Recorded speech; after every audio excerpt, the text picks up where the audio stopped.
can see, they're still loading. I just popped off about 7 shots. Just imagine a regiment with 300 guns.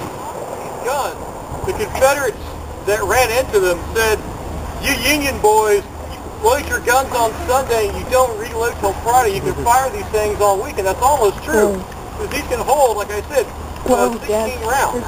And this is a modern reproduction. There's a little bit of difference, so it holds 15 rounds. You can't cram 16 in here, but it's pretty close.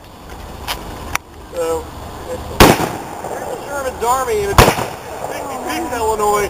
The 7th Illinois had Henry repeater guns. The 65th Indiana had 2 companies that had these repeating guns.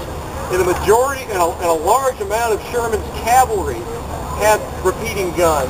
There was the Spencer repeating rifle that you might, if you're a Civil War buff, you might have heard of the Lightning Brigade.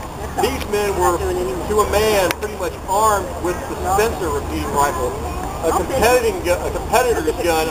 We don't have one of these out here today, but a lot of the infantry had this gun, and a lot of the cavalry had the Spencer. The Spencer was more rugged, and this, you can see this is open right here with the spring that pulls the ammunition down. You can get a lot of junk and dirt built up in here as well. So the cavalry, like the Spencer, was a little more rugged. It was a 7-shot gun.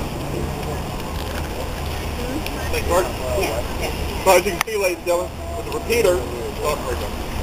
repeater, in the time it took the other 2 men just to fire 1 shot and reload once, the sergeant was able to completely unload his weapon.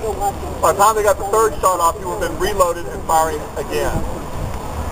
At the time of the war, it was expected that somebody who was a good shot with a rifle musket could fire 3 shots in a minute. Like the sergeant was saying, imagine facing off against an enemy force armed with rep weapons that had 15 shots in it that can unload them as quick as you can load 1 round in yours.